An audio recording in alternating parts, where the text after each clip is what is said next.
mata perkuliahan kimia organik khususnya mengenai alkana. Namun sebelum itu, perkenalkan dulu, saya Magdalena Senturi, Saya Rifai Puslita, saya Mahfuzah Naralia. saya Nurul Sukawal Taufik.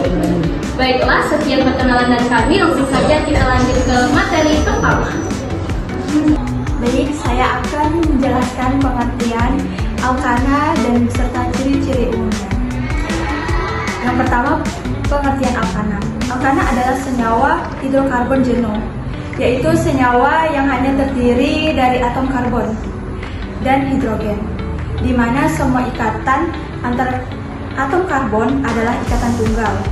Alkana termasuk dalam kelompok senyawa alifatik, rantai terbuka, dan memiliki rumus umum CnH2n+2 yaitu ciri-ciri umum alkana. Yang pertama, tersusun dari ikatan tunggal sigma, semua atom karbon terhubung dengan ikatan tunggal CC dan CH, tidak ada ikatan rangkap. Yang kedua, sifat nonpolar, karena perbedaan keelektronaktifan antar C dan H kecil. Alkana bersifat nonpolar dan tidak terlarut dalam air. Yang ketiga, titik didih dan titik leleh meningkat. Seiring jumlah atom karbon, semakin panjang rantai karbon, semakin tinggi titik didihnya. Selanjutnya, yang keempat, reaksi kimia utama, pembakaran dan substitusi.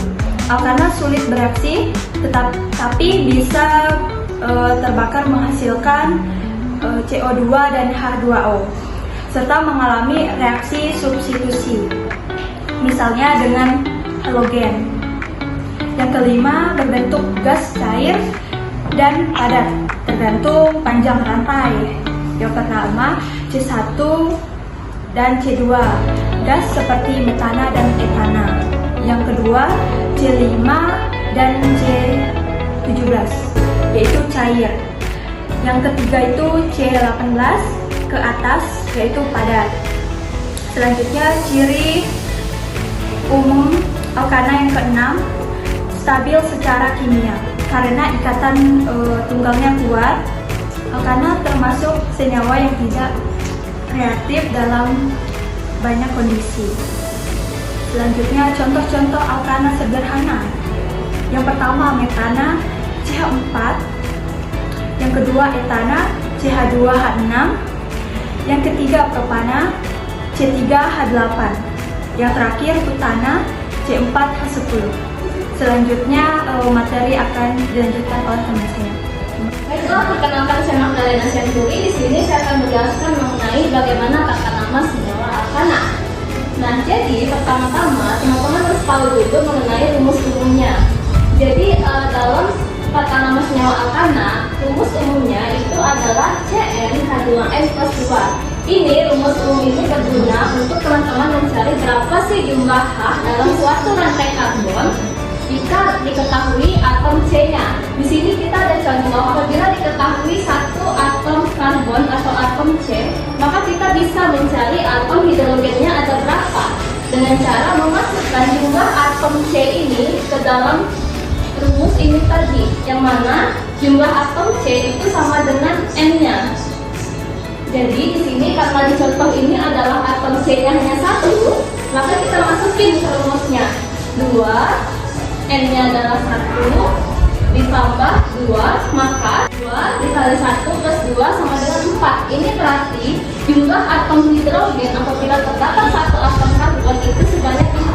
Lantas gimana kalau misalkan lebih? Kita ambil contoh kalau atom karbonnya ada 2, maka di sini angka satunya kita ganti 2 karena N tadi adalah jumlah atom karbon.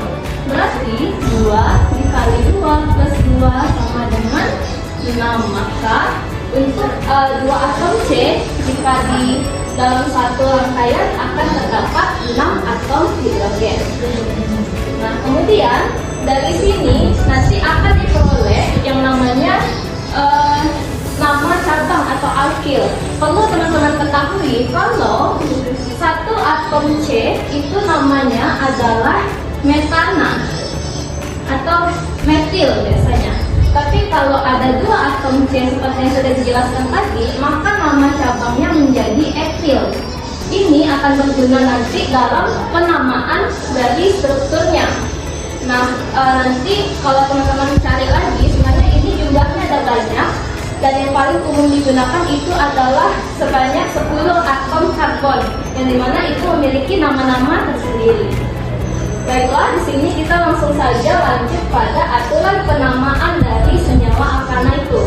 Jadi, apabila disajikan suatu struktur dari struktur kimia, maka hal pertama yang harus diketahui itu adalah tentukan dulu rantai utamanya. Rantai utama di sini maksudnya adalah rantai karbon terpanjang. Jadi kalau dalam satu rangkaian struktur, teman-teman cari dulu rantai karbon terpanjangnya yang mana.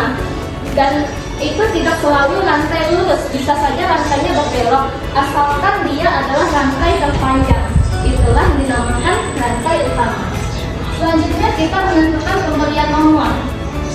Karena dalam alkana ini tidak terdapat rangka, dia hanya strukturnya itu rangka satu saja semuanya, maka pemberian nomor ini didasarkan pada rantai karbon yang paling dekat dengan cabang atau gugus alkil. Untuk lebih jelasnya nanti kita akan jelaskan di contohnya. Kemudian setelah diketahui nomor dan juga rantai utamanya, kita lanjut dengan pemberian nama cabang atau gugus alkilnya. Seperti yang sudah dijelaskan tadi, bahwa gugus alkil dalam alkana itu ada banyak. Contohnya seperti metil, etil, propil, butil, dan sebagainya. Baiklah, langsung saja kita lanjut ke contohnya. Jadi di sini sudah disajikan dua contoh struktur dari senyawa alkana. Kita masuk ke yang nomor 1. Kalau teman-teman lihat di sini ada terdapat rantai karbon. Langkah pertama seperti yang sudah dijelaskan tadi adalah tentukan rantai utama yang paling panjang rantai karbonnya. Kita hitung di sini. Kalau diambil dari sebelah sini, maka ini adalah nomor 1, 2, 3, 4, 5, 6. Tapi kalau misal dibelokkan 1, 2, 3, 4, 5, 6 sama, itu berarti ini bebas mau milih yang mana. Kalau rantai utamanya lurus itu boleh, mau belok juga boleh. Kenapa demikian? Karena kalau teman-teman perhatikan, misal kita ambil penomorannya dari sini 1, 2, 3, 4, maka di nomor 4 akan terdapat cabang. Maksud saya gugus alkil, yang dimana ini adalah etil. Sama saja jika teman-teman ambil rantainya belok, maka ini juga tetap gugus alkil, begitulah ini tetap gugus alkil di nomor 4. Itulah kenapa penomoran kalau misal ini sama jumlahnya itu bebas. Untuk mempermudah, kita ambil rantai utamanya lurus saja seperti ini. Nah, di sini bakal kelihatan bahwa ada atom karbon yang di luar rantai utama. Inilah yang disebut dengan cabang atau gugus alkil ini. Seperti yang sudah dijelaskan tadi. Nah, oke. Jadi di sini sudah ada dimetil, sudah ditulis semua gugus alkilnya. Selanjutnya kita masuk ke penamaan rantai utamanya. Tadi kan sudah diketahui bahwa rantai utamanya itu ada 6 atom karbon, kan namanya heksana. Tinggal tulis di sini, tambahkan heksana. Nah, maka inilah nama dari senyawa alkana ini. Kalau teman-teman lihat juga di sini ada tanda strip. Ini menandakan bahwa spasi antara huruf dan angka itu ditandai dengan strip. Makanya di sini ketika dimetil heksana tidak terdapat strip karena ini bukan spasi antara huruf dan juga nomor.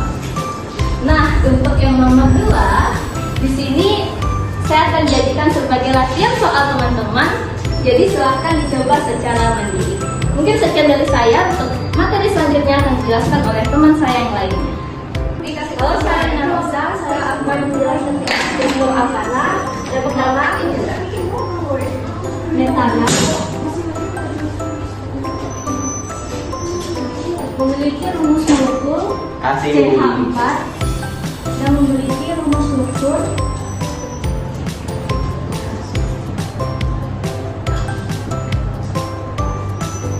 metana memiliki 1 karbon dan 4 hidrogen.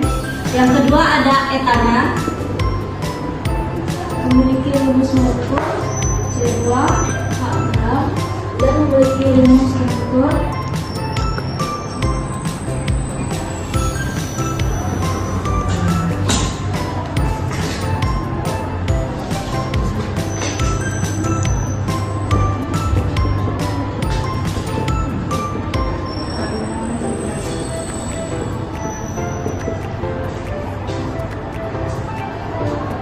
Dan yang ketiga,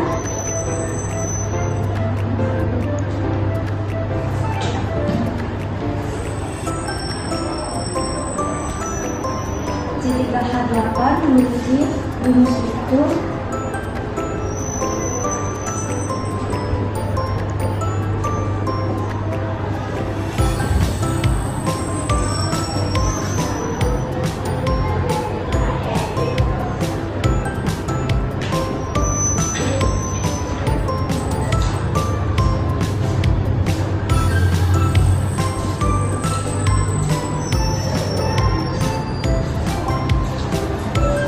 Sini saya Nur Anissa Salawati akan menjelaskan tentang sifat-sifat alkana.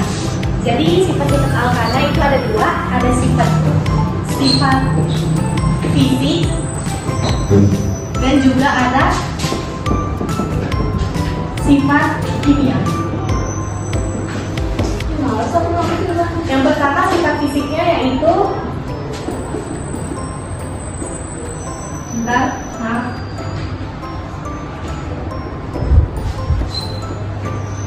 tidak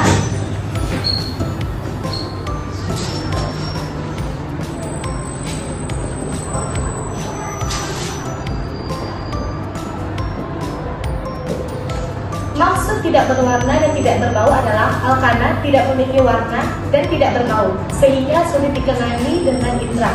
Yang kedua ada non-polar. Maksud dari non-polar adalah karena terdiri dari atom karbon dan hidrogen, alkana bersifat non-polar. Yang ketiga ada kepadatan.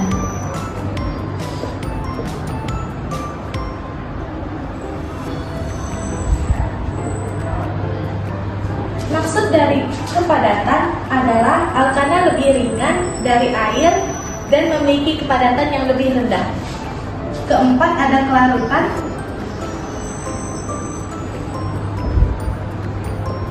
Maksud dari kelarutan adalah alkana lebih mudah larut dalam pelarut non-polar, misalnya CC14, dan sulit larut dalam air.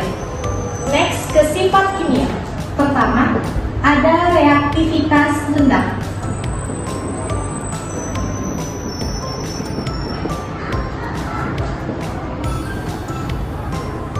Maksud dari reaktivitas rendah adalah alkana umumnya bersifat tidak reaktif dan sulit bereaksi dengan senyawa lain.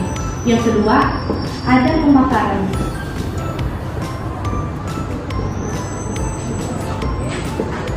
Maksud dari pembakaran adalah alkana dapat terbakar dalam oksigen menghasilkan karbon dioksida dan uap air. Yang ketiga, ada reaksi halogenasi.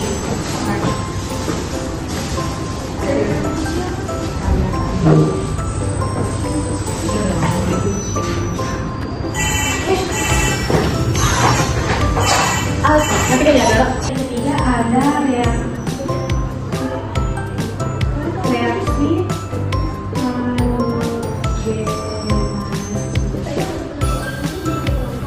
halogenasi dapat bereaksi dengan halogen, misalnya Cl2, Br2, melalui reaksi substitusi di mana atom hidrogen pada alkana digantikan oleh atom halogen.